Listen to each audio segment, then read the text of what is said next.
G'day guys, how you all doing? Welcome to Rukshan on X. Another week, another episode. How was your weekend? I had a pretty chill weekend, despite a few crazy things going on online in the city of Melbourne, and I'm going to talk about some of those things as well during tonight's show. But if you haven't been watching this show previously and you want to know what it's all about, it's just me chatting about some of the news that's been happening, I guess, over the weekend, maybe towards the end of last week and today in Australia, around the world, especially here in Victoria, usually. But today I've got just a few topics to touch on because I think one of them, at least, talking about this 31st of August rally that's taking place. That's going to take a bit of time just going through everything that's related to that because a lot of people have questions about it. And I will get to some of your questions. Hey, Quinlan, it's always good to know that you're watching at the start of the shows. It means it's good. It's a good omen for my show to have my fellow trolls watching me. So that's great. G'day, Evie. Thanks for watching. Abbie said hello earlier. Kane, thanks, mate. Thanks for the comments. And yeah, a lot of people are talking about. I've seen rumors that the 31st August protest is being organized by neo Nazis. If so, I want nothing to do with it. And I'll touch on a lot of that because there is obviously now a lot of commentary surrounding this. I made a post about, in terms of my intention to go to this rally yesterday, and then we've seen kind of media coverage about it. We've also seen a lot of people on the left, some prominent, influencers on the left losing their minds over it as well. So there's a lot of things going on there, and I will touch on a lot of that. I've got a lot of tabs open with the different commentary that people are saying. So hey, Lucy, thanks for joining in again. Lovely to have you here. So yeah, guys, look, very casual show. If you haven't watched this before, I just kind of waffle on a little bit about things that's happening in the news, and I really stay focused on some of the comments you guys are making as well, as much as possible, to have a back and forth with some of your views and opinions about some of what's going on. But the biggest news in the country is actually nothing related to this protest. It's actually, worldwide. It's made a bit of news. Albanese, for once, has made international news, whether good or bad. I think people have different opinions on this, but that is a recognition of the Palestinian state by Australia. So they've recognized the Palestinian state. It's symbolic. The first time Palestine, I think, was recognized as a state by some countries was in 1988, I believe. So this has been going on for a long time, this kind of symbolic gestures from different countries around the world. And now Australia have thrown their hat into the ring alongside France, UK, Canada, who have also recognize the state of Palestine. Of course, the US has said that this is something that they don't want their allies to be doing in the West because it emboldens Hamas to continue on and it rewards their acts of terrorism. So I'll get to that a bit later on. But first, let's just have a little bit of video of Albo before I go into the news that I want to chat with you guys about. Comment from Mark statehood, it would be rewarding Hamas. He said that publicly. We've heard the same comment from Marco Rubio, and we've heard it from the coalition as well. What's your answer to that assertion? Hamas don't support two states. Hamas support one state, in their words, from the river to the sea. Hamas do not support recognising the right of Israel to exist. This is an opportunity to isolate Hamas that has been forged by the very clear statements of the Palestinian Authority on June 10 and the very clear statements of the Arab League. Statehood, it would be rewarding Hamas. He said that publicly. We've heard the same comment.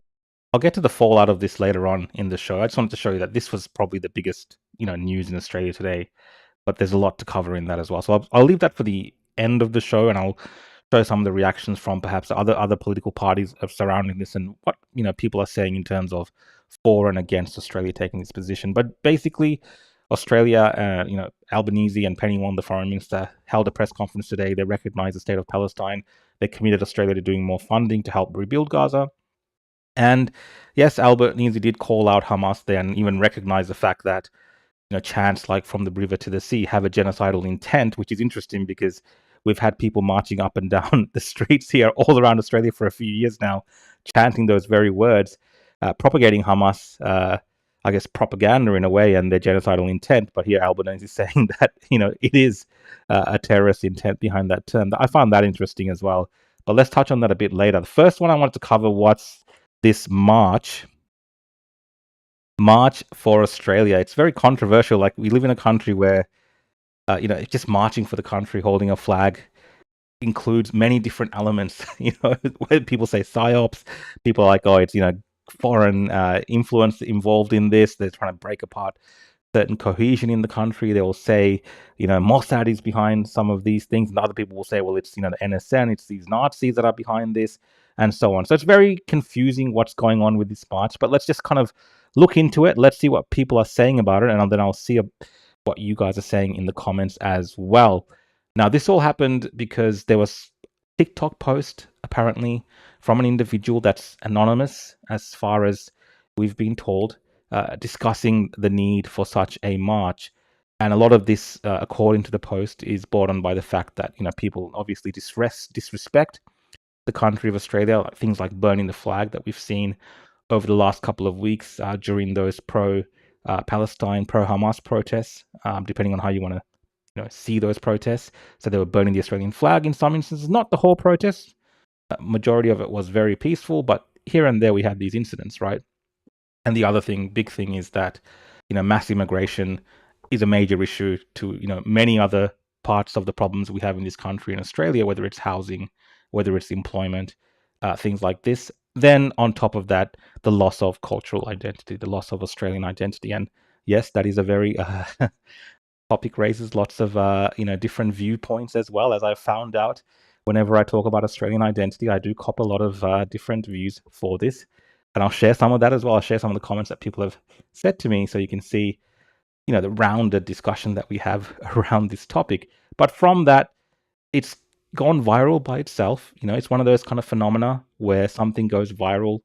I don't know if you guys remember, a couple of decades ago, even Anonymous was around. Then they had these decentralized protests where you didn't really know who the organizers was, but like a message went out, and then people would turn up and protest something, or it's usually something against the government, something like this, right? So this is in that type of spirit what's happening, because it is very decentralized. But now it looks like there are people kind of behind it. Some people have not fully taken credit, but they're involved in organizing some of the cities and things like this, because you do need a level of organization, especially for a nationwide style protest. So naturally, people start, organizing things, or other people are saying, oh, different people are trying to claim credit for this particular protest. But what's happened is, because of the anonymous aspect of all of this and the fact that no one really knows who's behind it, just because of that, a lot of rumors or a lot of speculation around the intent of the protest, and also I've also speculated on it based on the comments said to me, because I don't really know what based on what people are saying to me. There's different interpretations of it, and a lot of people are actually worried about turning up just because of this. So I'll touch on that as well. Swindon said he's going to wear a Guy Fawkes mask at the Townsville one. So yeah, let's have a look. So there is actually a website now, and it's it's called the March for Australia. So you can go to the the Facebook page, but they do have a website. I think marchforaustralia.org. So you can see all the details there, and they'll list the different locations and things like this apparently on this. So there's one for Canberra, you got one for Adelaide, Hobart, Brisbane, Perth. It's nationwide when they cover Hobart. So it is Australia-wide when they cover Hobart. That's a serious thing. Brisbane, Perth, Sydney, and Melbourne, of course. And I think I've seen a few other people talking about holding their own little rural offshoots of this. So people really want to, from the general, the sense that I've gotten from people commenting on this, people really want to get involved and go out there and march for Australia, whatever that kind of means, based on the context of what people believe it means, really. So it is gaining in a bit of popular consensus amongst people, and I posted about this as well yesterday. I said, as a proud Australian, I'm looking forward to marching at the end of the month with other fellow Australians. See you there. And look, that had about 4.7k likes and a lot of comments here, and I think I had about 8k likes on Facebook and lots of comments. So there's lots of interaction on these posts, and not just mine, just whoever's kind of talking about this particular topic, it tends to have a lot of interaction. So what I'm trying to say from the interactions is that people are really hungry for something like this. A lot of people actually want to, march for Australia, carry the Australian flag, and represent their Australian values, because they truly feel like, a lot of that is under attack. Especially the fact of just carrying the flag and representing the country. I think a lot of people feel very connected to that particular cause, so naturally they're inclined to support this. But like I said, all that anonymous nature of the organization of this, and the fact that no one really wants to put a face to it, no one really wants to take responsibility for it, has led to speculation and rumors, and obviously, different people taking credit, or different people, you know, having speculative ideas about the intent of it. And I am not, I'm not, not guilty of this as well. I've had to speculate on this as well based on what people are saying to me, because, a lot of the comments that I received when I shared the fact that I'm going to this was people telling me, don't come, don't turn up, Rukshan. This particular rally march for Australia is, it's just for, white Australians, Anglo Australians. Like, that's kind of not all the comments.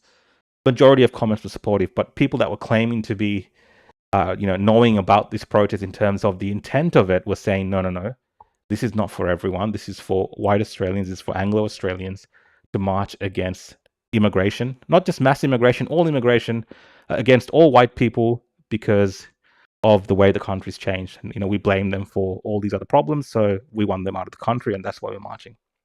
Now, again, I'm not saying that this is the intent of this particular rally. I'm just basing this on the comments that people said to me. And look, there are people, I mean, Swindon's again, I'm going to keep piloting Swindon, he says based, but yeah, a lot of people in the comments agreed with that sentiment and shared that, yeah, we don't want to see people like Rukshan there. We don't want to see these, these people that claim to be Australian. We don't want them there. It's just for the, disenfranchised white Australians, and this is their march. So I will get to some of those comments, but let me read what you guys are saying about this, because I was not paying attention whatsoever to what you guys are saying.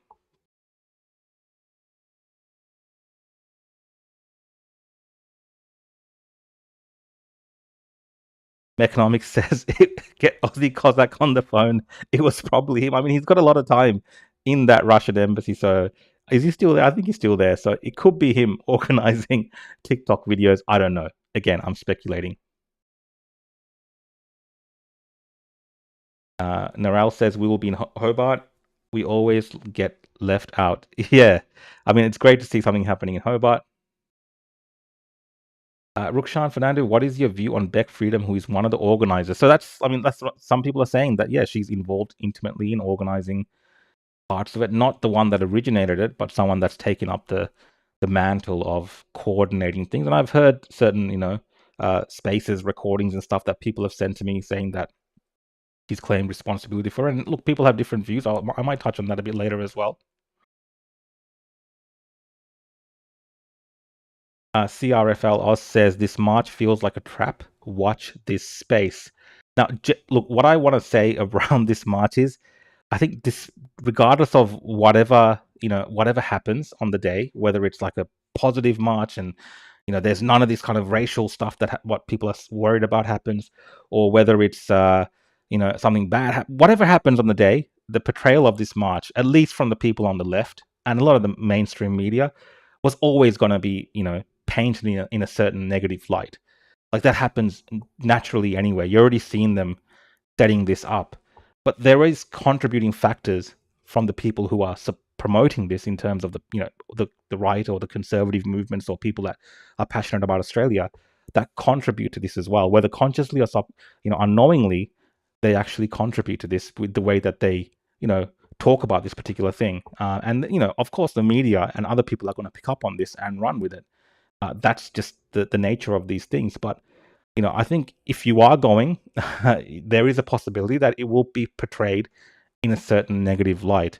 Now, whether that comes with consequences or not, it's hard to say. If there's a groundswell of people, and if there's lots of people there, it's less likely for it to have an impact, whatever negative stories they run. If there's less people there, then yes, possibly, you're kind of more in the firing line. But are you really? It just depends. It's just a story. It kind of goes away on a week or two, depending on what happens. So it's not really a major deal, but I do understand the negative connotations that people are worried about of being associated with certain, extremist elements, for instance, and that's fair enough. We do know from the history of these events that some of these more extreme elements of these political movements, they don't really understand the optics too much. They don't really care. For them, it's about recruitment. It's about getting eyes on their particular message, and it's about trying to get a win. Even if it means making everyone else look bad, they'll do that. It's not necessarily about, making sure people aren't, impacted negatively by attending something like this. Like, they're not really thinking through the whole thing, is what I'm trying to say. It's more about their particular cause. But this is one of the stories that we saw in the media this morning. So let's have a read of this. This is from the Daily Telegraph. Division online as Australia First rallies and for August 31. Police are monitoring plans for Australia First rallies after thousands indicated their intent to take part in marches, criticised by some as a whole new level of fascism in Sydney and across the country. Police are monitoring plans for Australia First rallies after thousands indicated they intend to take part in marches in Sydney and across the country. Flyers promoting the events on August 31st have circulated online, carrying slogans including Australia First, End Mass Migration for Our Children, It's Time to Take Our Country Back and Stop Mass Migration Now. While organizers describe the rallies as peaceful and not intended to incite hate or violence, critics have labelled the plans a whole new level of fascism. Police Minister Yasmin Kali also cast doubt on whether the marches would go ahead, saying police had not received any application for a permit. Online supporters of the rally plans have urged true blue Australians to stand up, with one writing, "We look after our people first, help our veterans, sort out our problems here before thinking about other nations." So this is a little copy of the pamphlet. Another social media user added, "I came from an immigrant family. They'll definitely be there. My family moved here for Australia, not for it to get taken over by the third world." Others pointed to scenes from recent pro-Palestinian demonstrations where Australian flag was burnt as a part of the reason to attend the upcoming rallies. That's true. I've seen a lot of people saying that what's compelled them to go a lot to this particular rally is seeing the marches, perhaps on the Sydney Harbour Bridge, with a lot of these kind of foreign flags, particularly of them burning the Australian flag. That has really pushed them to go and honor the Australian flag by marching under it and saying that this is actually our country, this is our nation, this is our flag. Keep reading. But some have slammed the idea, calling it racism at its peak. One video promoting the marches features footage from the 2005 Cronulla riots, a dark day in Australian history of violent racial clashes on Sydney's southern beaches. The March for Australia events are scheduled to take place a week after nationwide pro-Palestine protests planned for the August 24th. According to New March for Australia website, there will be a Sydney march at Speaker's Corner on August 31 at 11 a.m. Australia is changing in ways most of us never agreed to, it says. People are waking up to a country they barely recognise. Endless migration, weak leadership and political cowardice have brought us here, and it's time to put a stop to it.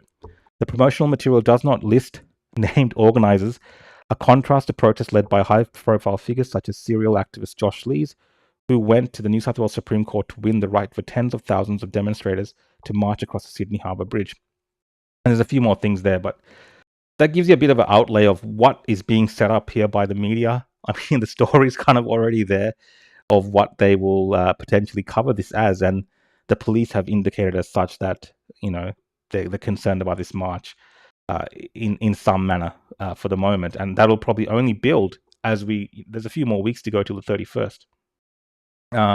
But this is the kind of the thing that would happen, right? When there's an anonymous organizer behind the event, no one's taking responsibility for it. There's no kind of intention besides the banner.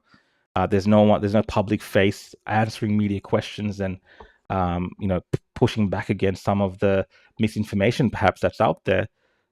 These media organizations and everyone else really online will come up with their own theories around this. That's just bound to happen.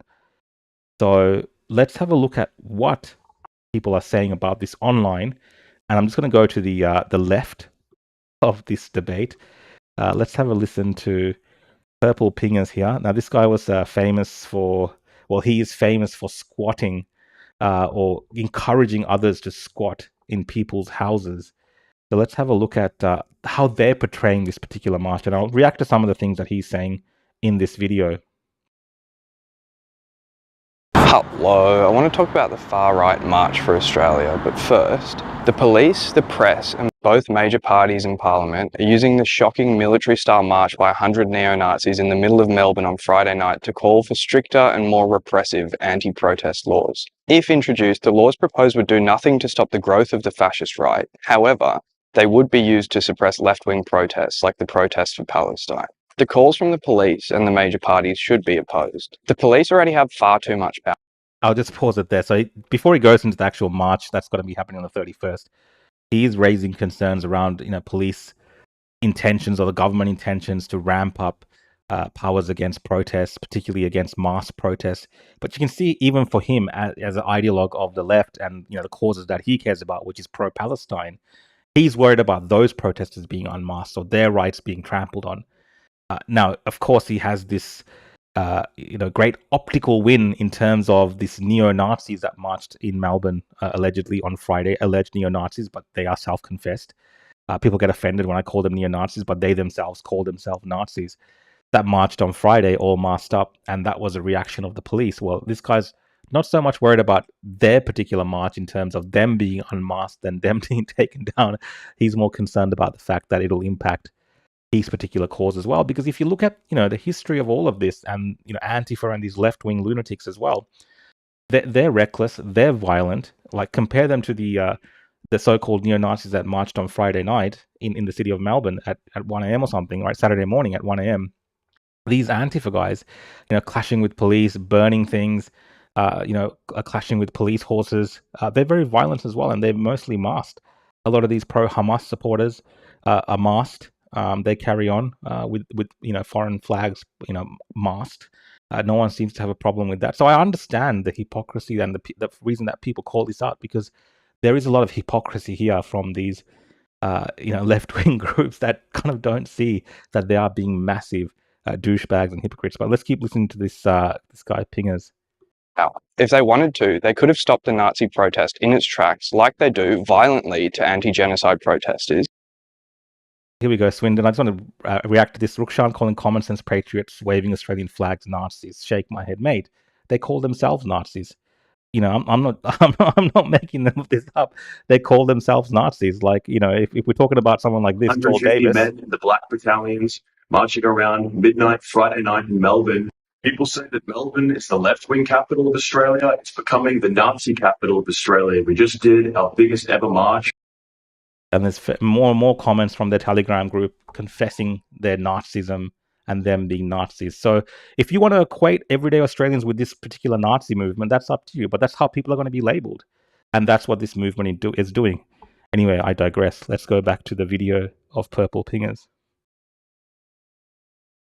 Day before to students occupying the street in opposition to Australia's complicity in genocide. The facts are the fascist politics and the anti-immigrant rubbish being promoted around the March for Australia on August 31st are in many ways just a logical extension of the mainstream politics of both the ALP and the Liberals, who demonise refugees and blame anyone but the billionaires for the cost of living crisis. I want to put the argument to you that siding with a state that commits genocide and openly defends it is exactly what assists the growth of ethno-supremacist politics. What's even more absurd are the attempts of the mainstream right to conflate the pro-genocide politics of the fascist right with the anti-genocide politics of the Free Palestine movement. You may have seen the many videos going around calling for and organising the far-right rally on August 31st. If you look into the details of this march, they're using Nazi talking points like the Great Replacement Theory to campaign against migration.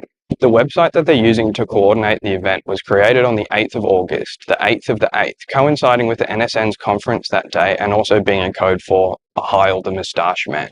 Already, I've seen videos where migrants are warning other migrants to stay safe on August 31, asking others to tell family members and friends who don't speak English to be wary on that day. All right, like, now I think this is getting over the top. This guy telling migrants, this guy telling migrants to stay at home, to be scared. I haven't seen any kind of intention like that in anything. Even if let's say these other organizations are behind organizing this, for instance. Let's just say that. Let's just play devil's advocate there. There's been no indication that anyone is going there to commit acts of violence. But by default, the scaremongering begins. Migrants stay at home, lock your doors, don't be outside. The far right, the Nazis that are out to get you.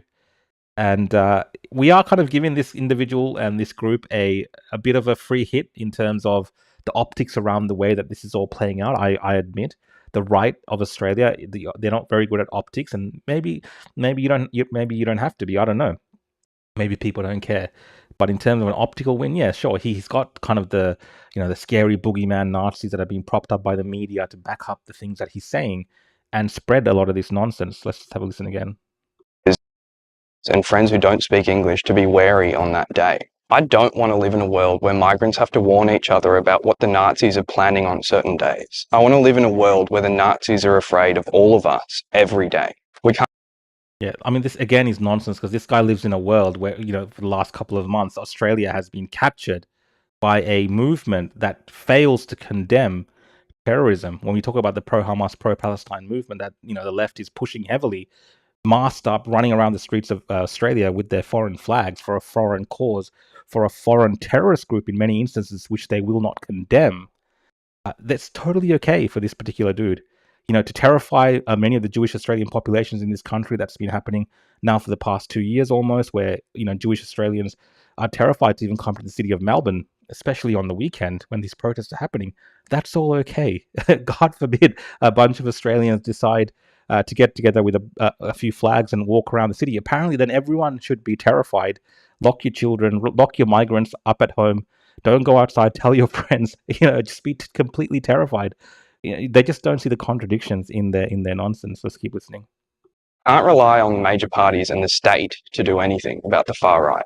A far right that's aiming to funnel people's legitimate concerns about the cost of living into racist and anti-immigrant hatred. The only thing that'll drive the fascists off the streets are militant and mass counter-mobilisations, like those that drove out the True Blue crew and Reclaim Australia from 2015 to 2019.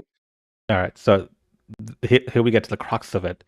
They are calling for a militant from their side, because when the left get militant and they have their little uprising against everyone else, that's totally legitimate, because they're heroes, they're warriors for a just cause. So for them to become militant, it's a just thing, and it's what's required. So now who's bringing the violence, right? So this is where things are being ratcheted up in the rhetoric. We'll keep listening.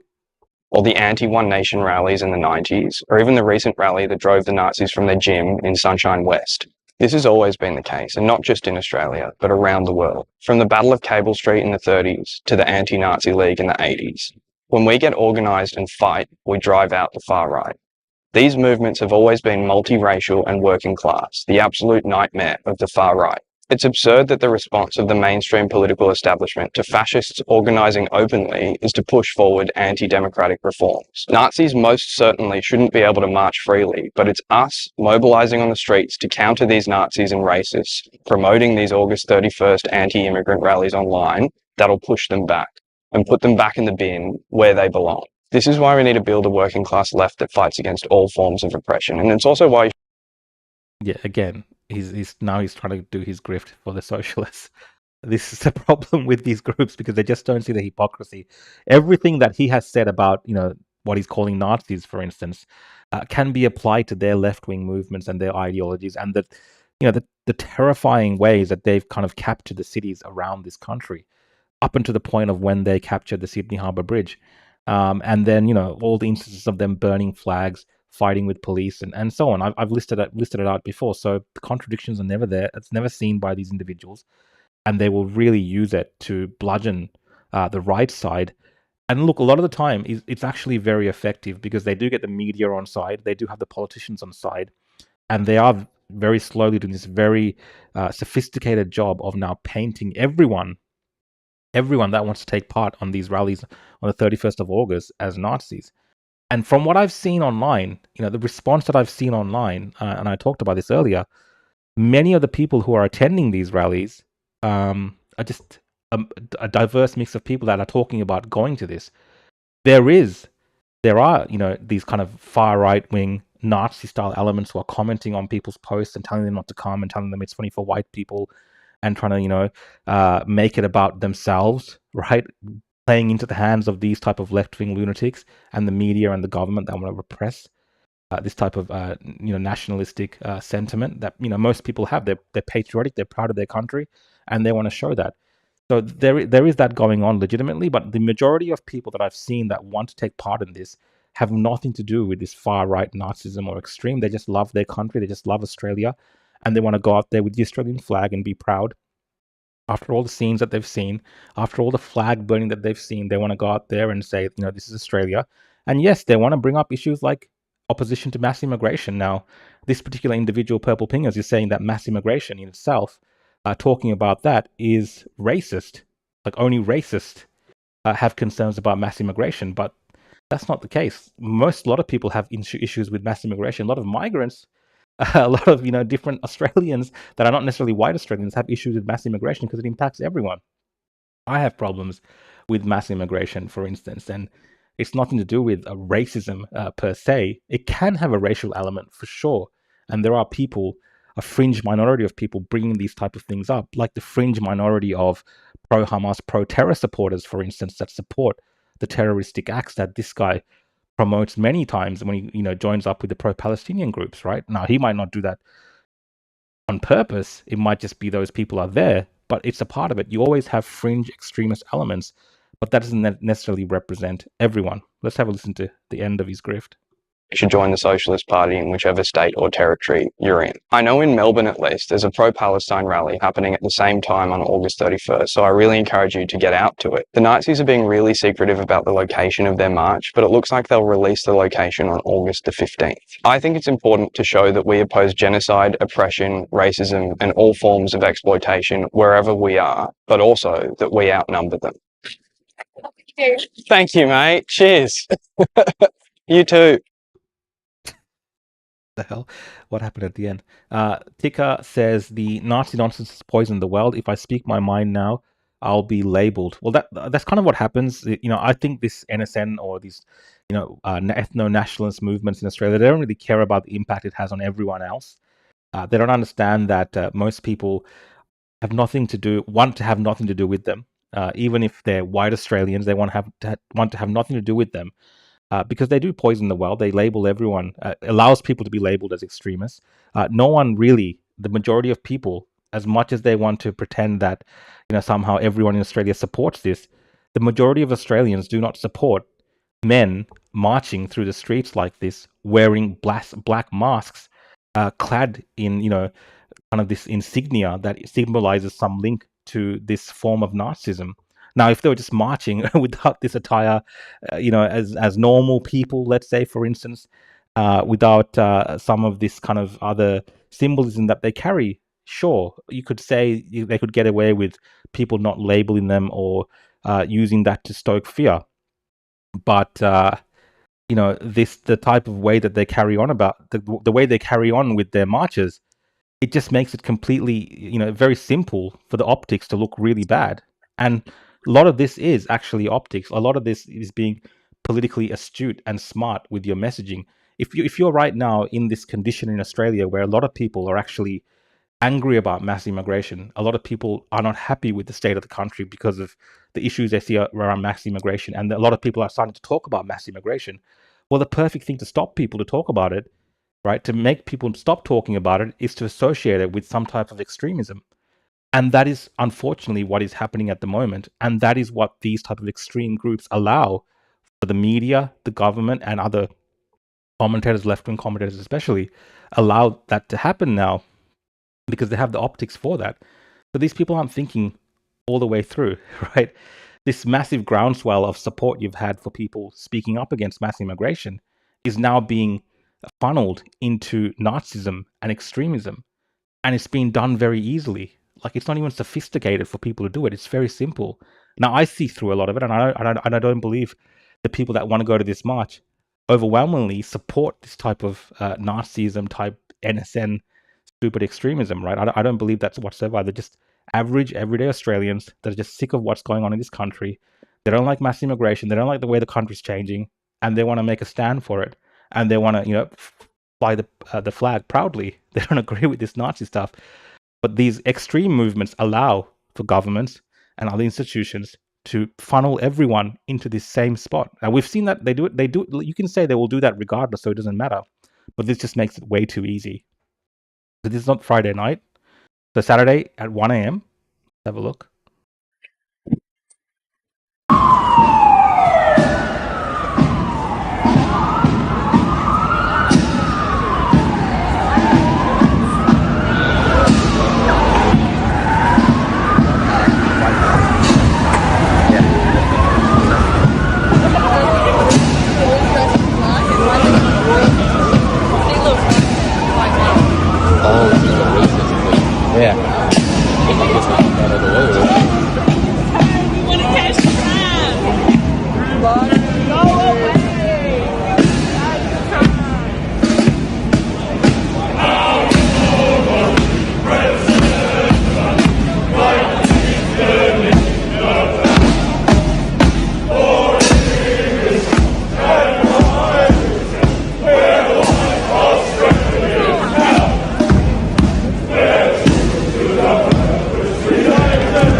I'll mute that there. But look, if this is what you want to associate with white Australia, if you want to associate white Australia with this type of, extremism and Nazism, and apparently this is the representation of what white Australia is feeling right now, and this is who they are, there's going to be pushback against it, and you're going to get crushed. You're going to get politically crushed.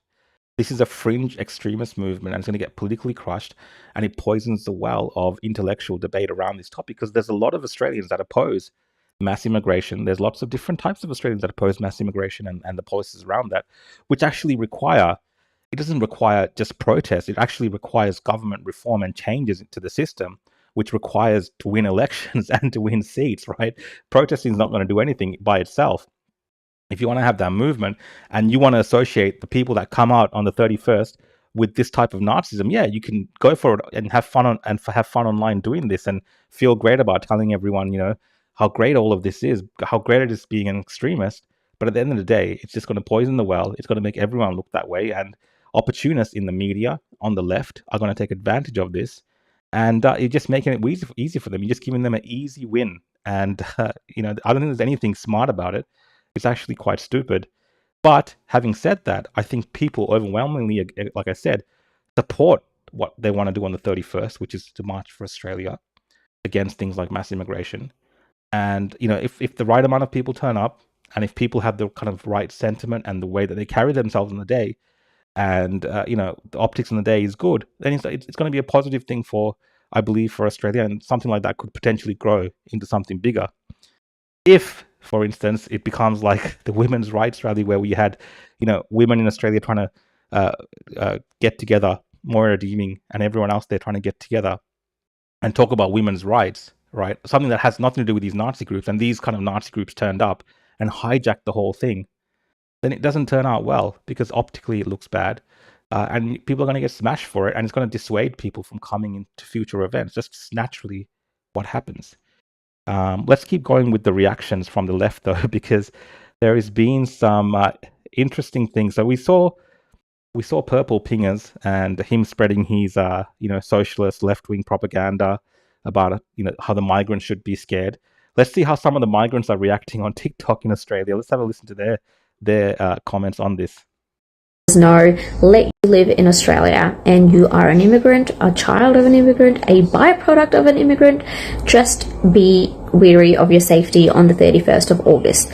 Let your family members know, let your boss know about your whereabouts, because there will be a protest happening in every city in Australia where people will march for and support the idea of mass deportation of immigrants. I don't believe.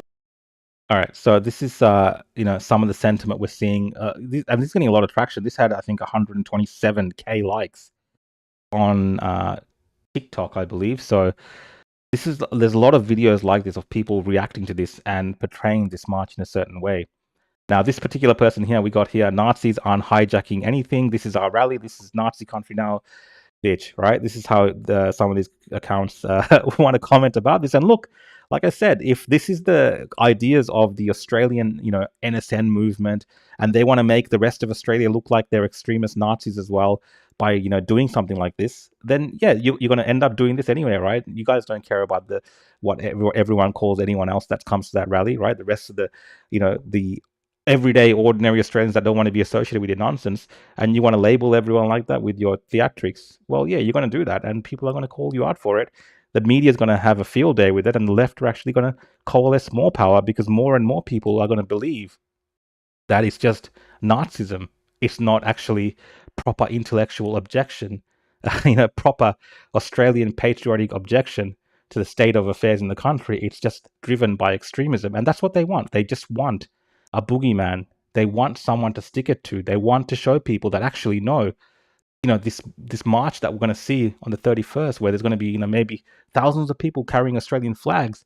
It actually doesn't represent all of Australia. It's just these Nazis. And look, hey, they're claiming it. They're saying it's theirs, and they're doing things at this march which shows that it's theirs. So everything that you see, this massive display of patriotism that you see for Australia, it's all just Nazism. That's what it's being set up for. Let's keep listening. This will be a peaceful protest. I believe people will be marching with banners with racial slurs everywhere. Mark my words, that's exactly what's going to happen. If your family members can't speak English, let them know that this is what's going to happen. If you feel like your safety is going to be compromised on that day, call your boss, let them know that you're not coming to work. Because you matter and your life matters. And thank you for your hard work, because this country would not function without you. We live in a So yeah, these left-wing lunatics, they've taken it to the next level. Call your boss, stay at home, don't go to work. These people are terrified in this whatever fantasy they're conjuring up that's going to happen on the 31st. This event where immigrants can't be outside because somehow these Australians are turning up to attack them, right? But it's not that. It is not that. It is meant to be a peaceful demonstration against a lot of the policies that we see in this country, and also a march for Australia. So it's not what these people are saying, but they're getting the rocket fuel for this to make it seem like this from these lunatics on the far right here in Australia, and these extremists that don't really care what happens. They just want to kind of recruit more people.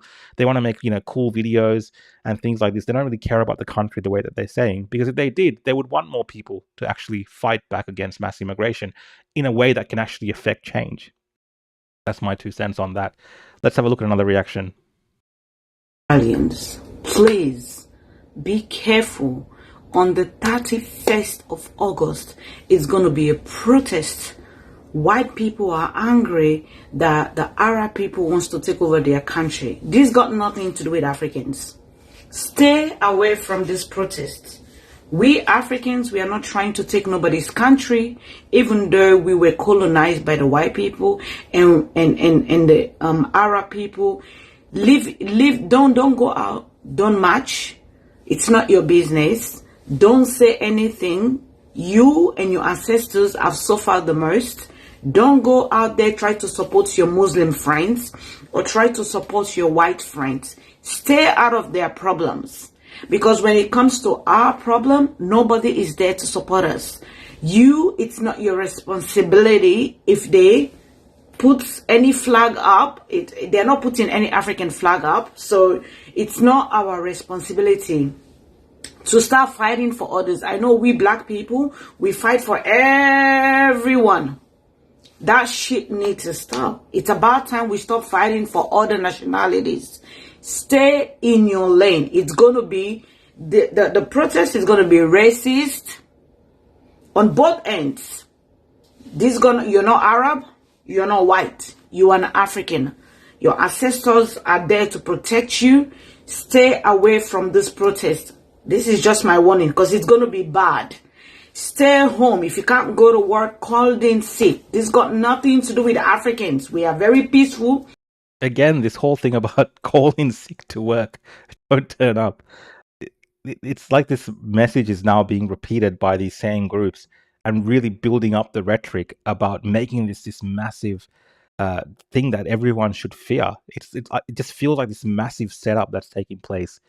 And depending on how it's handled on the 31st, the optics are so far looking like it's going to be a massive, L for the patriotic Australians, because the way it's going to be portrayed, and everyone's being set up right now.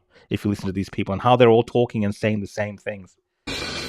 We just want to come here, work, and go back home and build our mansions. We are not here to be protesting, try to, let people adjust to our culture, our heritage, our this, our we don't want that. We just want to have fun, work hard, and go back home. So please, guys, don't come out. If you know you can't work, you're too scared, or you see a lot of people walking towards you, run for your life. These people are not joking. Run for your life if you see people walking towards you with Australian flags. I mean, this is the way that these people have been propagandized to. So they've kind of lost their marbles. Like, they are living terrified in Australia of people in this country that would march for their interests with their flag. It is problematic. I see the problem. And, in the comments, I'm seeing people talking about, well, does this person talk about the machete crime, for instance, from Africans? And even the sentiments that she shared was that, you're not really here for what's happening in the country. Don't worry about the problems in the country. Just make your money and go home. So I get the genuine complaints that people have when it comes to mass immigration. These type of individuals that we've seen, both of them, they're not really individuals who have assimilated into the country. They may speak English and, do TikToks and, seem Australian in the sense of those aspects, but they live in fear of the flag in this country. They live in fear of people in this country talking about issues that impact them in this country, because apparently as soon as you start talking about issues that impact you in Australia, then the Africans, according to this lady, should all just lock up, stay home, don't go to work, don't worry about any of those things, don't get involved, because all you're here to do in Australia is, according to her, is to make money and go back home. So I understand the complaints against what is happening now with mass immigration. A lot of people are very ungrateful to be in Australia. A lot of people abuse the system. A lot of people don't care. And a lot of people then, disrespect the country. Like this, talking about running away if you see people walking with flags. But there is a part of this which is being, I guess, backed up by the fact that there are people on the right as well, on the extreme right, who are sharing messages of saying that don't turn up. We could get violent, whites only, and so on. So as, normal, everyday, common Australians, right, the everyday Aussie, you kind of have to push back against both sides if you're in the middle and still turn up, still be peaceful, still get your message out there, because the last thing you want to do is, allow these other outside forces, whether it be from the left or the extreme right, these, innocent extremists, whatever, to dissuade you from being patriotic and loving your country because of the way that you might be portrayed, right? If overwhelming majority of people are peaceful, then, and there's just a few bad eggs, that is a win optically, and that's kind of what's needed. Let's have a look. There was one more video that I've saved. I've saved the best for last. Let's just say that I've saved the best for last. Now, this video does go for 6 minutes. I apologize. It goes for a bit of time, but I think this really captures. We've heard from the white male, which is Purple Pingers. We heard from him. We heard from the two brown ladies, I think the Indian or Sri Lankan girl, and then the African. We've heard from the African. Now we need to hear from the white woman, right? Let's hear from the white woman, because we need to see from her perspective as well what she thinks about these marches. So let's have a look what our friend Abbie Chatfield has to say about the 31st, and then I'll react to some of the things that she's saying, because I think this is the most insane rant of all of them. But it's now getting attention, so it's time to fucking talk about it and condemn. I didn't want to talk about this because I didn't want to bring attention to it, but it's now getting attention, so it's time to fucking talk about it and condemn it. On the 31st of August, there is going to be a nationwide protest for the racists and the xenophobes of Australia to get together and march for Australia. Okay? They claim that it is about cost of living. They claim that it is about Australia gaining itself back, winning Australia back, taking Australia back from whom? No one knows. And this is nothing but a racist, bigoted, disgusting, terrifying rally. And for any immigrants that follow me or are going to see this video, please fucking know you are welcome. And I know that doesn't feel like it. I know that this this is the kind of the white savior the victim thing that that happens to immigrants from. I'm being serious. I'm not trying to be racist or anything like this. There is this kind of mentality of white people, especially white women, to try to save immigrants from things, right? But maybe it's working, because we did see the African girl before saying that she don't go to work. We saw the Indian girl saying don't go to work. So maybe they need to be cuddled in this manner and managed. But let's keep listening to Abbie. Country does not make it fucking easy for you, but please know that you are welcome, and these protests should be condemned by every fucking Australian. Like, every Australian should realise that is just xenophobia and racism unnecessarily. We know that the problems that we have in this country, like cost of living, are not because of immigrants coming to this. No, Abbie, like, even as someone who has an immigrant heritage, I know that is a lot of the problem that we have is actually because of issues like mass immigration. It's not the fault of the immigrant themselves necessarily. Like, I think she could frame it like this, but it's not. It is because of concepts like mass immigration, where you do, overwhelm the housing market, for instance, as an example. Whether it's by bringing international students in, or having too many immigrants coming in a particular year without the available housing, then it does overwhelm the housing markets, because people need places to live. And everyone's competing against everyone else. So yes, if you have more immigration coming into a country, it can impact those things. So, the way that she frames it is that it's nothing to do with immigration. It's not nonsense. This is why a lot of the issues don't actually get solved, because people like Abbie Chatfield from the left, the Greens parties, Labour, the ones that are actually overwhelmingly in positions of power, play more into this side of the equation when they make their decisions, rather than the reality of that, which is what many of us see, these very real issues. This country, it is because of much larger, much more complex economic and political strategies. It is also because of worldwide inflation post a pandemic. They're still blaming the post-pandemic issues. She's banging her fists, using really loud, big words, very simple words, but she's saying it in a big, expressive way, and apparently that's enough. She's not giving you any details, right? Just to remind many you. Different reasons. Price gouging. It is easier to blame people that are below you than it is to try and fight upwards, right? So these people go, I have issues in my life. Oh, the cost of living is really high. It must be these immigrants. These people below me, because I feel bigger and more tough than them, because I'm aware of my privilege, right? If I'm one of these people going to this fucking rally, I'm aware of my privilege. I know that I won't get cops coming to me. I'm a white person. I know that in society, I can punch down on immigrants because I perceive them as weaker than I am because of my place of privilege in this country that is on stolen land, okay? Just wanted to put that out there. She had to get that part in that country which is on stolen land. So lots of themes and things going on here, which, to her audience, they'd be lapping this up. Immigrants, or children of immigrants, or anybody who is even visiting this country. It is not my place to welcome all of you because I'm not Aboriginal. I'm not First Nations. I'm not Torres Strait Islander. Sorry, I just had to laugh. But I will say the majority of Australians who live in this country do not agree with this shit. They don't fucking agree with it. These insecure losers, these absolute freaks want to feel powerful. And like I was saying before, it's easy to punch down than it is to maybe admit that our system is pretty fucked. And maybe those in power, who have power over us, have much more control than they ever realised, right? It's easy. Andy, I hope this is a bit of satire from you and you're joking, but Andy says she's spot on, Rukshan. Maybe tell us in the comments, Andy. If you are serious, Andy, tell me in the comments why she's spot on.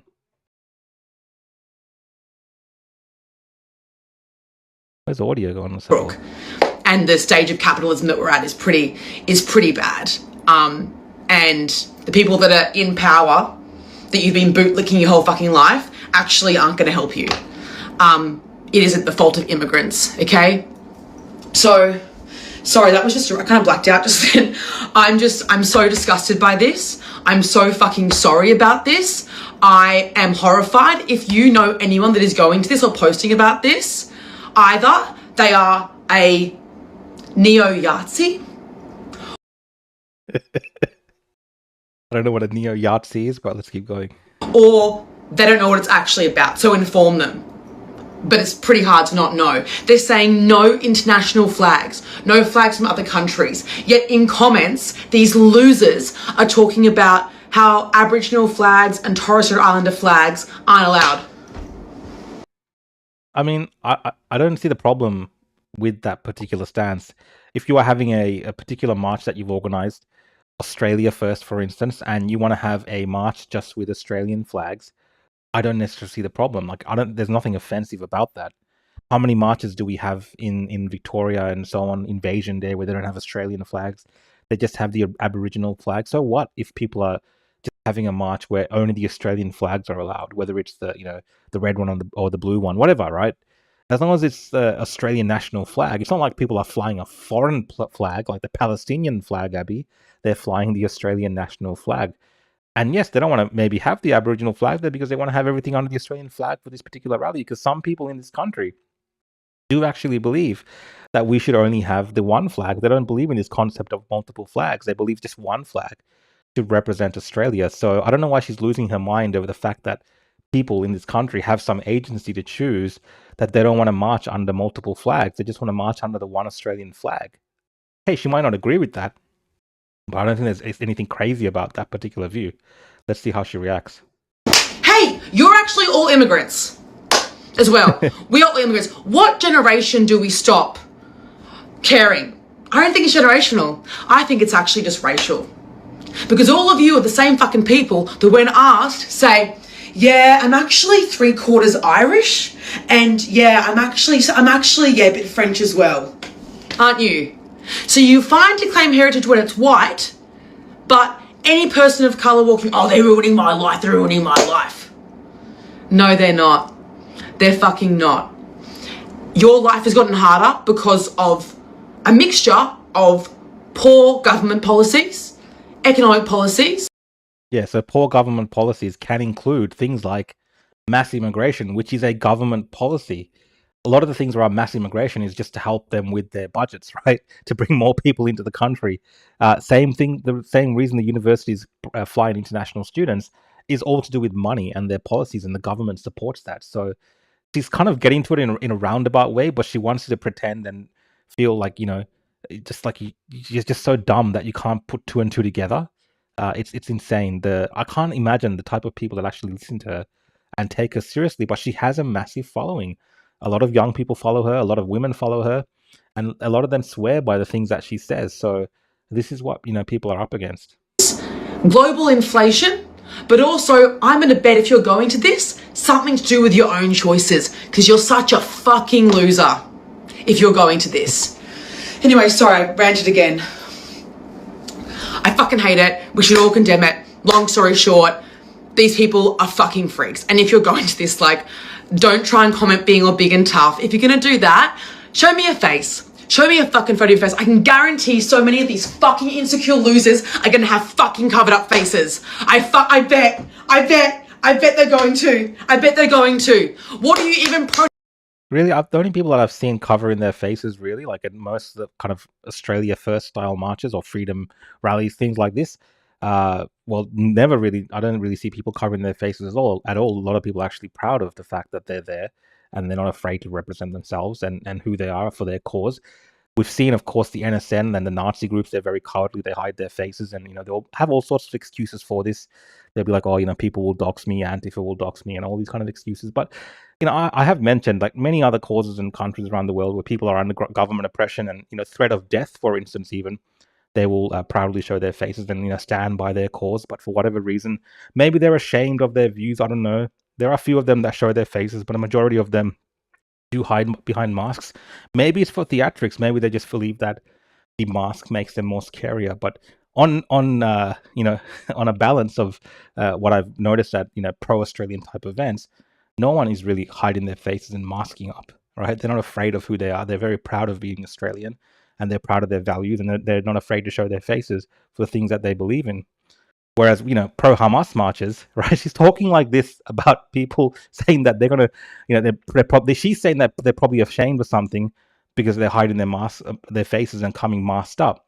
The pro-Hamas movement, which she vehemently supports, majority and lots of the core people in those marches cover their faces all the freaking time. They're always covered their faces, right? That's their whole shtick. So she's just like, again, same as Purple Pingers, not consistent with her criticisms of individuals. Protesting for? Your demands are to end mass immigration. What the fuck are you talking about? Anyway, condemn it. I fucking hate this shit. What are they even protesting for? What are they doing? Like, and they're all feeling all big and important on social media. I'm seeing TikToks going, bring the Southern Cross flag. Okay, no, only Australian flags. Okay, so the Aboriginal flag and the Torres Strait Islander flag. No, not that. That's confusing. You can't understand what 3 flags mean. Like, these people are fucking losers. Losers! I hate this shit. And I apologize. I think she acts retarded on purpose. Sorry for my language, but I think she acts retarded on purpose. Because if she's actually really just like this naturally, then there is something, I think, wrong with her that she does need some type of medicating for. But she might be putting this on as a show. Apologize to any immigrants. And I especially apologize to fucking Aboriginal people and Torres Strait Islander people, because why the fuck are these fucking white people who are Debate her, Rukshan. Being a critic is fine, but debate her will mean more. I mean, these kind of individuals don't necessarily want to engage in debates unless they're on some type of mainstream platform where they have someone else championing them as well. This is what I've noticed. A lot of these people won't come on these type of discussions. I'm being completely honest, because especially for her to come on with a debate against someone like me, for instance, where she can't use her little all the brown people think this thing, because obviously she's talking to a migrant. Then she has to go on to actual ideological viewpoints, which she might struggle with, because she can't just use the whole race thing that a lot of her discussions tend to revolve around, speaking for all migrants, when she can't really do that, because not all migrants are a monolith, just like all white people are a monolith and so on. But they generalize everything, and that's why a lot of the time they like to have controlled spaces and debates. immigrants saying, nah, this is ours. It's actually not. We're actually on stolen land. Anyway, fuck. It's a good observation, mate. Does she have to insert the F word into every sentence? I mean, this is kind of her generation. This is what they like, so they're always swearing. But that's kind of the mixed views, guys, around this march to Australia. And like I said, I still haven't. I'm not, going to be dissuaded by the things that are being said at the moment, and I'm still planning to attend because I'm very proud to be an Australian, and I'm very proud to represent my views there. Of course, there could be people that don't agree with me. It's very obvious from a lot of the comments that I've gotten, and I'll get to some of those comments and share them with you, and I can show you what people say to me, because I want to do this. But still, despite all of this, there are a lot of people going that don't have any of these political ideologies. They just love Australia, and they've heard that there's a march for Australia and the Australian flag, and they're going with their good intentions and a good heart because they love this country.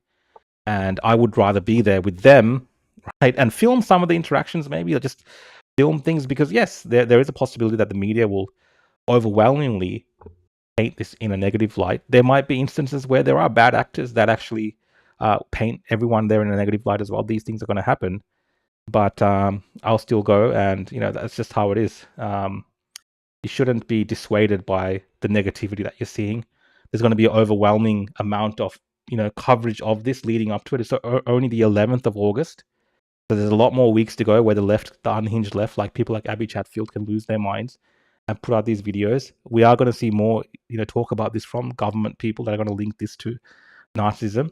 And unfortunately, extremists on the right-hand side are going to hand them wins over and over with the things that they say as well.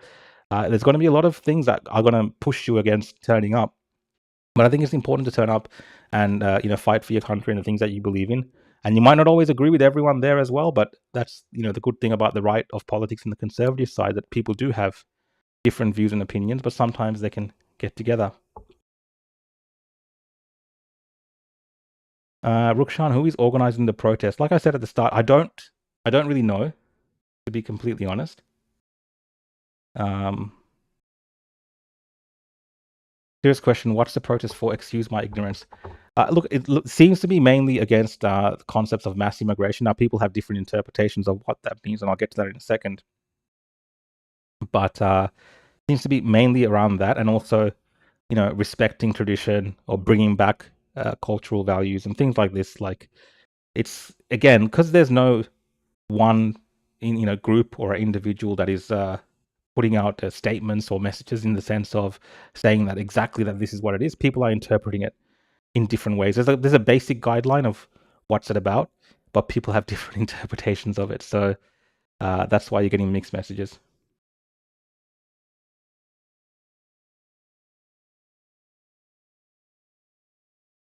There you go. What's News says it's about heritage.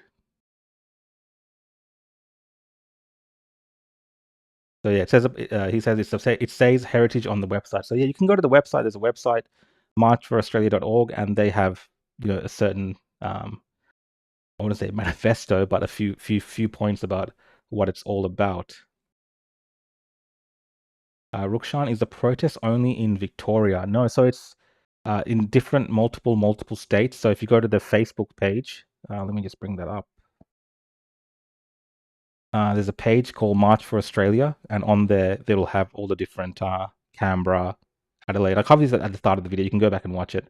It'll have all the different areas, and I'm not exactly sure how concrete the locations are. Some people are saying it's all organized and settled now. Before I heard that on the 15th that we'll know, but apparently now it's all settled. We don't really know. I think if you check a couple of days before the 31st of August, we'll know what the outlay is for this particular protest. I just want to get to some of the super chats. So I have missed those. So thank you for the guys that have done super chats. And you can do super chats if you want on my YouTube, if you want to support what I'm doing. But as you can see, I'll try to get to most of your comments as much as possible. Even though they're playing on the screen, I will pick some out here and there. But let's have a look at the super chats. This is from Pitrade. Seeing as how Hobart is included, I'm hearing anonymous 4chan barstools add that to the defiance. We're onto it. We need another epic. No one has felt powerful since. Go for gold, Indian man. Fight for your right. Yeah, look, Hobart is included. I was saying, it's kind of it is a national movement now when Hobart is included, because I've seen lots of these rallies, and I always feel like the people in Tasmania are left out. But it's good to see Hobart included. And I think epic, you're referring to the protests we had, kind of the freedom anti-mandate protests we had during towards the latter stages of COVID. So I think you're referring to that. And it was a big movement there. It was a lot of things that happened that day. It was very interesting. I think those weapons and things like this. I can't remember what they were called. The lards. I think I was impacted by that as well. And people, there's a whole story behind that. And then go for gold, Indian man. I'm not Indian, but I just accept it for what it is that people call me Indian. So fight hard for your right. Thanks for the super chat. I appreciate it. Another super chat. Oh, it's the same one. Thank you for the super chat, Abbie. Thanks again for the contribution. What are purple pingers? Purple pingers. I don't know. I don't know what a purple pingers is, but this is a just right here. This is a purple pingers.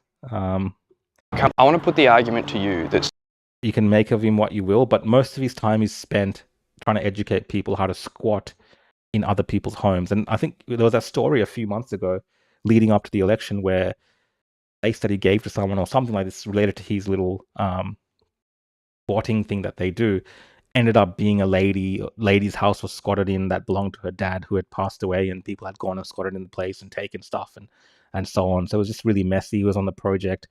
He did like a shameful interview, and this guy's just all over the place. I have asked him to come on the opposition podcast a few times. He hasn't committed to it. Again, like I said, these types don't want to talk in a space where it's not friendly to them.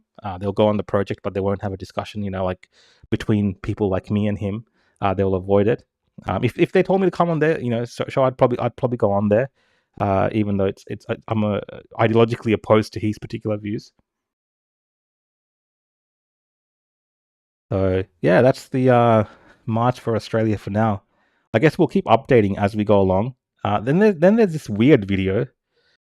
This was the weirdest one I've seen, I think, which felt like someone was mocking the whole concept.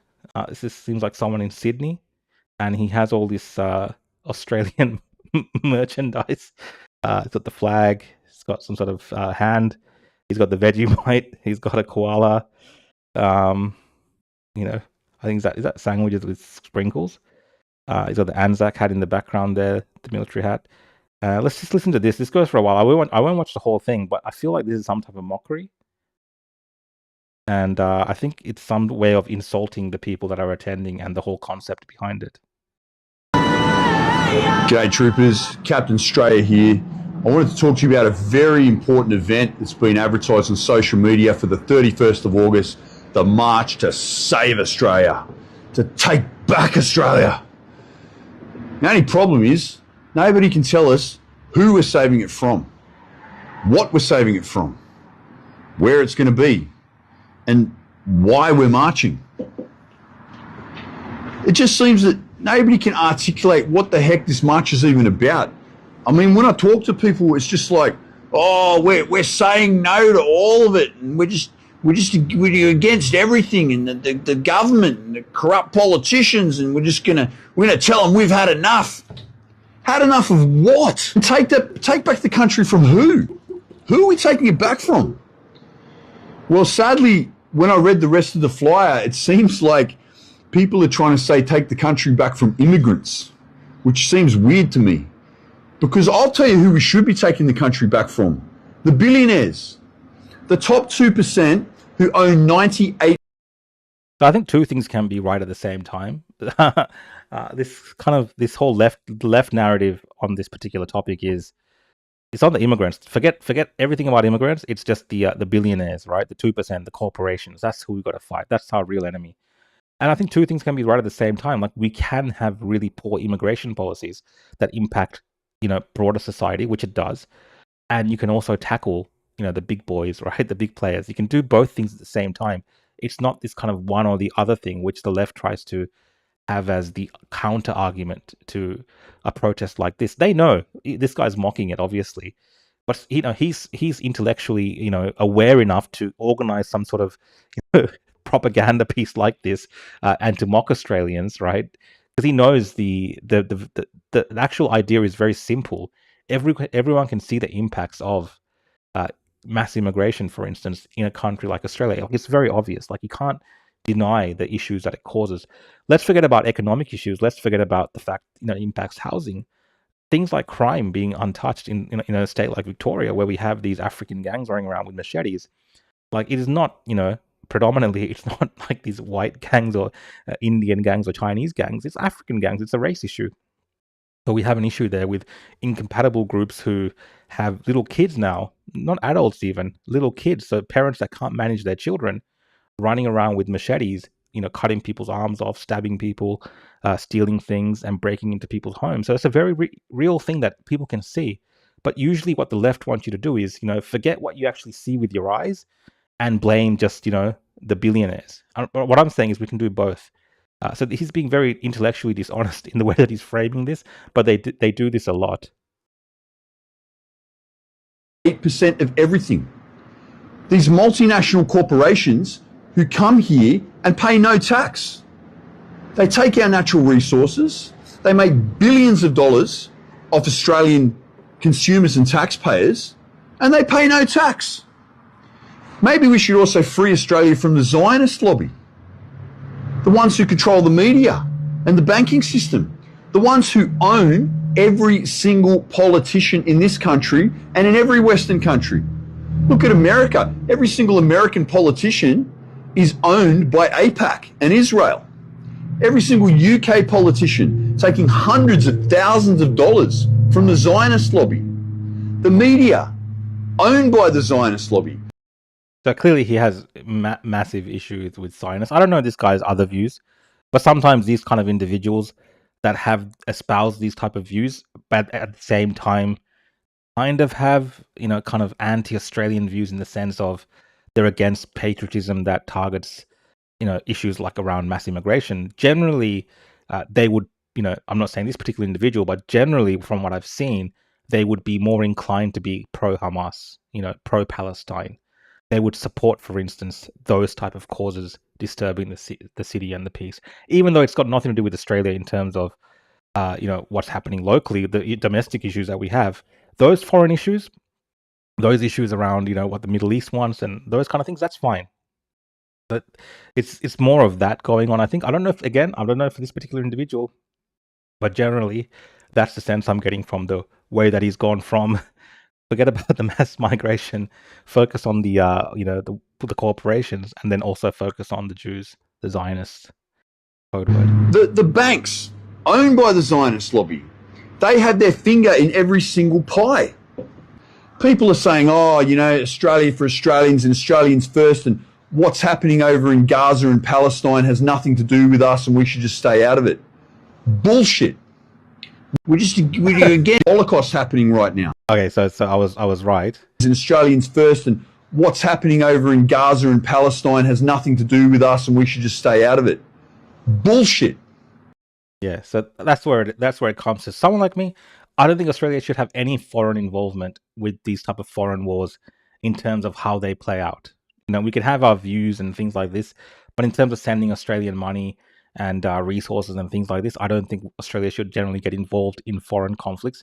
In particular, conflicts which have gone on for thousands of years, for instance, right? Blood feuds. Like something like what's happening in Palestine between Israel, between Jews and Arabs and Muslims and stuff like this. It's an ancient blood feud. It should have nothing to do with Australia. Same thing with Ukraine and Russia. You can go back thousands of years in the history of that place, and this has been going on for a long time. And these are not things that we should necessarily concern ourselves with, in the sense that the first priority should be Australia first, fixing issues in our country, and obviously taking care of the people in this country and spending that money, right? The money that they take from taxpayers, which is a lot that we pay taxes in Australia. That money that they take should be going to Australia first. There is no point supporting and helping in foreign conflicts if there's people in this country who shouldn't be living on the street, for instance, are being missed out in the system and now being forced to be homeless and things like this. Like, I believe in that kind of world where it is kind of very nation first centric, rather than the interests of Australia using its treasure to help bolster particular foreign wars. We stand up to bullies. There is a Holocaust happening right now, a genocide happening right now, and real Australians don't tolerate that crap. We are a middle power on the world stage. That's also not true. There's people are obviously marching for this particular issue because there's a massive kind of Muslim cohort in Australia, and that plays a large part in the sentiments of the public here in terms of what issues people focus on. But there's Christians being slaughtered in Africa all the time. There's been multiple, what you could, perhaps say are war crimes or genocides in places like Sudan, in Yemen, in Syria, other parts of Asia, in Myanmar, Burma, right? There's been multiple genocides and things which Australians have, this guy probably, again, I don't know him, but people like him have probably tolerated and not actually even known what's going on. So the things that we are focusing on this is not the only war that's happening in the world right now. But according to this guy, it's the most important thing. Punching a bully fair square in the nose is something we have a long history of doing. Not following America into every stupid illegal war they want to launch in some foreign country to steal the natural resources, which we don't get anything out of it anyway. We just dutifully follow along like a little lapdog. The last thing I want to say, the rich are not your friend, okay? Donald Trump, Gina Reinhart, Mark Zuckerberg, Andrew Forrest, Clive Palmer, all of these billionaire oligarchs are not your buddy. They do not give a crap about you and the average Australian. If the average hardworking Aussie or American or Brit... This guy's kind of all over the place. It's hard to read him exactly, but I would say he's more on the line of just being a pro-Palestine, pro-Hamas supporter that wants to co-opt everyone in Australia to supporting his particular agenda. And he's willing to turn a blind eye to things like mass immigration impacting Australians and, open to mocking people for caring about those type of issues. So I would say he's more on the kind of the left. I don't know if he's Muslim or Arab or whatever. He seems more like the kind of Islamist fundamentalist in his views on things around the world. And that is kind of how I read this guy. Like, he's not, like someone said in the comments, this guy isn't fooling anyone. Yeah, I don't think this is an average Australian. Just like if you were watching a video right now of, for instance, someone from a Jewish lobby or something talking about this being an Israel first type thing and how Australia has to support Israel, you would have the same kind of conclusions. Not necessarily Australia first in the sense of way he's portraying things. But yeah, that's the mix of views as it relates to this March for Australia. And like I said, it shouldn't be a controversial thing. We unfortunately live in times where we're living in this amazing country with a very short history, but it's achieved so much, and it's achieved such a high status as a nation and as a world power. And yet we are so confused about things like marching with the Australian flag, for instance. And a lot of that is by design, and a lot of that is due to the political power that the progressives have coalesced in this country and seem to keep growing as well. So it's not going to change anytime soon. So that's why I think it's important that, despite a lot of the negative coverage around this protest that's coming up on August the 31st, that people should still look to attend. Now, obviously, things can change, right? I'm saying this now. Things can change, obviously, and if the organizers do end up being kind of this, some people in the comments are saying it's these Nazis, whatever, and they take credit for it and they take responsibility for it, then sure, people's views on attending will definitely change, right? Despite what these groups might think, overwhelmingly, people will not want to be associated with that type of sentiment or those type of optics. Like, that's just the reality of it. Most people will not want to go there wearing masks, and they're not cowards to even do that. But they also won't want to be associated with these type of movements and organizations. So I think that's the problem. Matthew says it's turning to shit pretty quickly. I don't know if that's in reference to this protest, mate, or just in general, the country. But let's have a look at the other stories that I did have lined up here.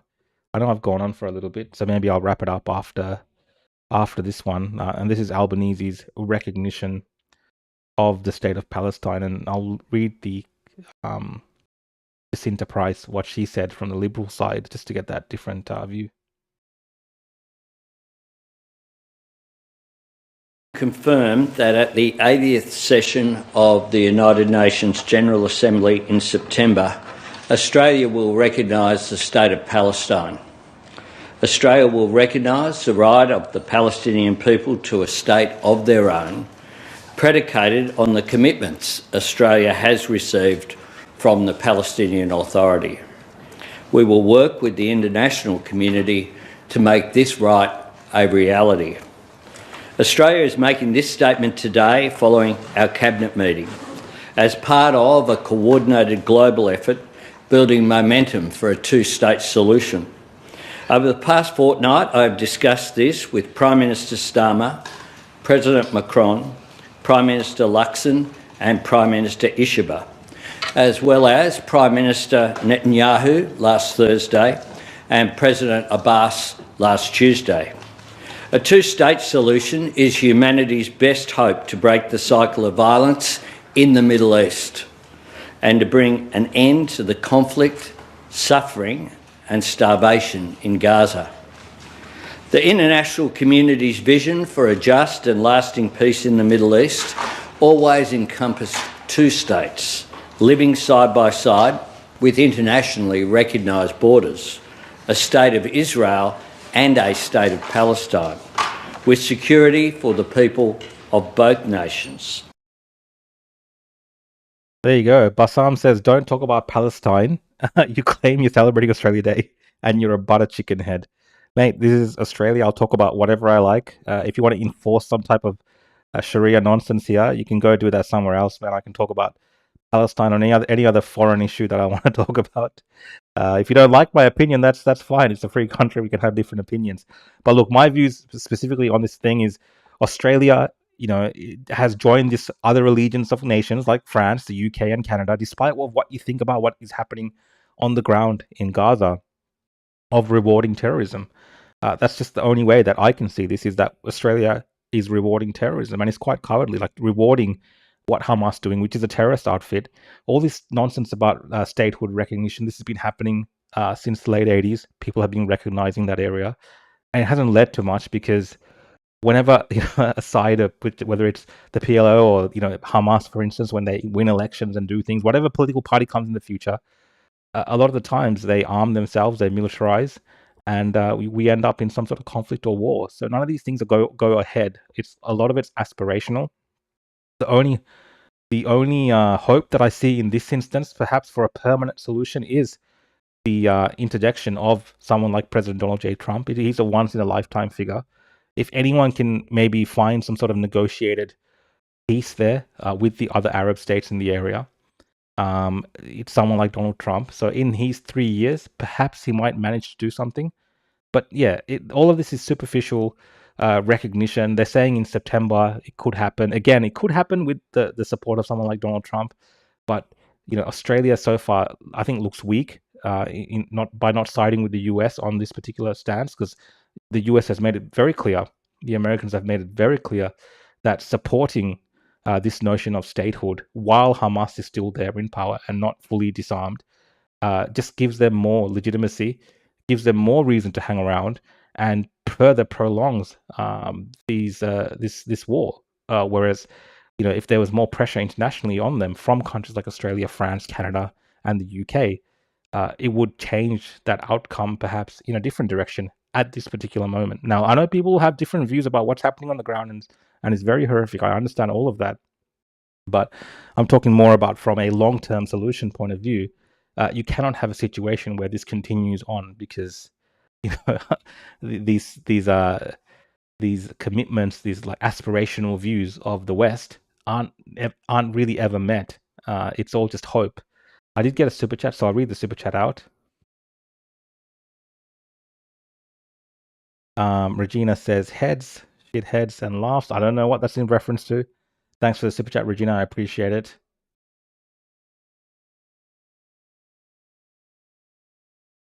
Paul says, I think we all want peace in Israel. I mean, look, generally, yes, everyone wants peace. Who really wants these wars? But like I said, these are like, a lot of times ancient blood feuds that don't really end in the way that, when we think about peace, we think it from a Western perspective, and it's really different. Like, people in the West are very different when it comes to things like peace and honoring ceasefires and things like this, those concepts, and the way that we want to move on. It's very, different, right? It's almost more statesmanly, more gentleman-like. But Middle East, for a long time, has been known for being destabilized. A lot of backstabbing, a lot of foreign interference as well. I'll freely admit that a lot of foreign interference has happened in that part of the world, which has led to a lot of the problems that we see. So it's not so clear-cut as Albanese saying, oh, well, now things are going to be different in September. Like, we don't really know. Hopefully they are. Hopefully Trump comes up with some sort of plan with, I think, Witkoff, who's there negotiating, and something, with the Arab states. I place no faith in whatsoever on the Palestinian Authority or, Hamas, for instance, as being good, faithful people that will honor any of these things. It has to be pressure from the people around them that really are the backers in terms of financially, especially the Arab states, for them to put pressure to find an amicable solution. But no, I don't think any country, like especially Israel, for instance, would want to have a neighbor that has a terrorist force there that want to arm themselves and potentially start something again. It's problematic. So, yeah, I totally agree with the thing that you can't negotiate with terrorists in the same manner as you negotiated with other countries. Like any other fighting force, right? Any other military force faced in the situation they're faced in, and with the predicaments for their local population that are, under their particular watch, right? Because they're responsible for them, would have surrendered by now. This would not have been this prolonged. So it's a very dangerous thing that some of these Western countries are doing, and a lot of it seems like to be despite Donald Trump, because it's these kind of Labour in Australia's case, but we have Keir Starmer in the UK, Macron in France, Carney in Canada. It's all these kind of left-wing lunatics, really, these weak men that are up against Trump and are pushing back against his vision for that region. And there's a lot of stuff going on there. I have views and opinions on it. So I'll try to get some of your comments as well. Let's have a look. Ban Fruitcake says they didn't negotiate, they just bent over. Yeah, I mean, honestly, like the Israelis and the Americans in this particular situation has the upper hand, and the only way that Hamas is getting the upper hand is by using human shields, which it seems like to me, and also then having this massive movement in the West of condemnation of Israel that seems to work in their favor with Western governments.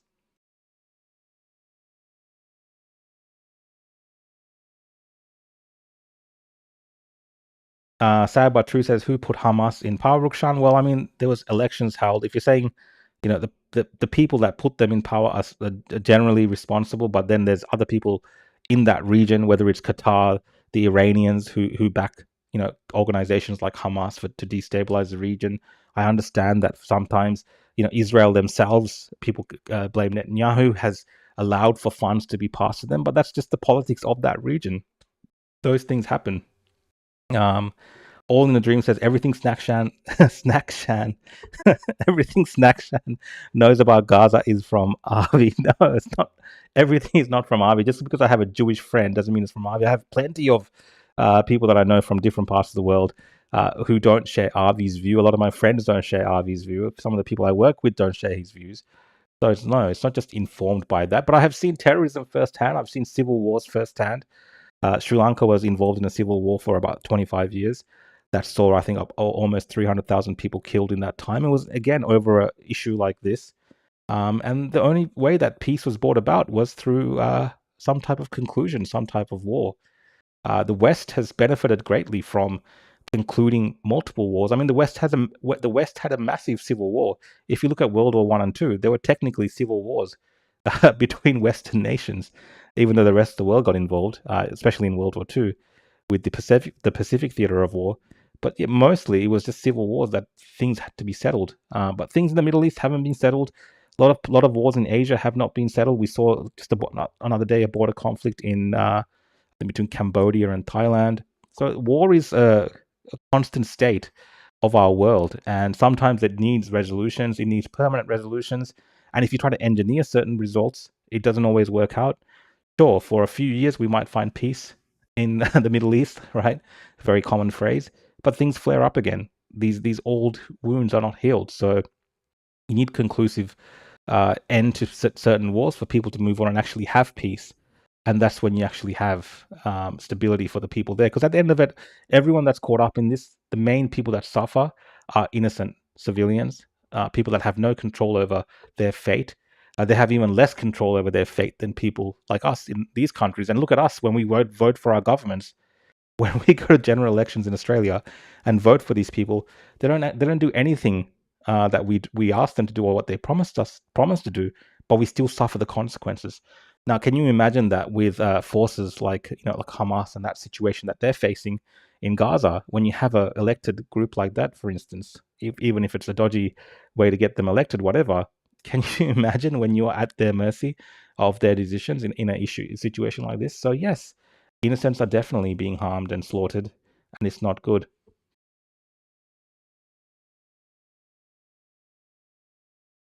Do you think maybe, but hopefully not World War III? I mean, people were saying World War III when that whole issue with Iran was happening, and America was saying they're gonna. Well, they did end up, dropping those B-2 planes, drop those bombs on those nuclear facilities. People were saying, "Oh, World War III, World War III." The world is a very different place now. Like, there's so many economic ties between different countries that World War III kind of doesn't make sense because people have different interests. Like, even the Chinese, they're always saying that, oh, they're going to start some war. It's hard to say. People were saying World War III when Russia invaded Ukraine. Again, it didn't really turn out that way because we do have these shared interests now. We are kind of more globalist, these kind of markets that we have between these different countries. Yes, there can be disruptions, but mostly countries try to avoid major conflicts and major wars like that than they used to. All governments work together. I mean, more or less, these global governments do tend to work together. I mean, look, it is already World War III. Yeah, I mean, if you look at it like in the point of view of how many issues there are in the world right now, especially how many conflicts, you could say that there's, kind of like a cold World War III happening at the moment. In terms of, with Russia, even we have NATO and the US talking about arming Ukraine even more and more. We have NATO obviously building up arms around in that region against Russia, for instance. We have all the maneuvering against China that's happening by the US. So there is somewhat of a Cold War, World War III type thing going on, but is it kind of like what we imagine what World War III is going to be like? Not really. Like, again, we had all that hyperbole during the Iran-Israel issue when America got involved, but it didn't really pan out. Iran turned out to be a paper tiger and just all talk, and they just got thrashed. Really, whatever propaganda they're telling you, they got completely annihilated by the US. So they're not even a real threat like they were before. Like no one even pays any heed to them anymore. Really, the main issues that we have as a Western world is when it comes to Russia and China and their particular maneuvers in those regions. But yeah, I'm not really a foreign policy expert.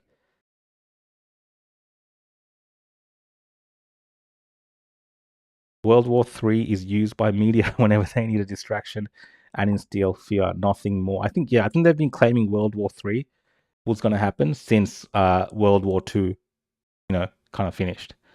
And if you look at the history of the world, like I would say, contextually, like they are mostly European style wars. Like we say World War, but that's because Europe kind of, thinks the world revolves around them. World War One was really a European war, and World War Two was mostly a European war with some action in the Pacific because Japan, kind of lost its mind for a second there and thought they wanted to take over all the colonial assets of the Europeans, literally. And then they, started doing their nonsense. But look, there's a lot more to that. I'm not a full expert on this issue. I do study foreign policy here and there, but and global politics, but not to the extent of commenting on every single issue around these wars. But look, guys, I hope you've enjoyed this show today. And I did want to read you what the Liberal government said about all of this, and they're pretty much opposed to the way that Albanese has gone about the recognition of the state of Palestine. I think Pauline Hanson put out a statement as well that's saying that, essentially Australia should secure or guarantee Israel's security first, release all the hostages first and so on, and then talk about recognition for Hamas if they've left, not for Hamas, sorry, for Palestine, if Hamas have actually been disarmed and so on. But you can go ahead and have a look at all of that. I'm probably going to end the show here. We've gone for about, I think, 1.5 hours. So thanks, guys. Thanks for joining in. Hope you had a good show with me and hope I've been able to answer some of the questions you've had as well. We've talked today a lot about the March for Australia. So that's a topic that I'll be covering over the next couple of weeks and keeping you guys up to date with what's happening. So for now, I am attending still, and I'll be looking forward to covering what happens there. But as things change, I'll let you know what the updates are. I will be back tomorrow night with the opposition podcast, I believe, at 7 o'clock with RV Yemeni. So that'll be on at 7.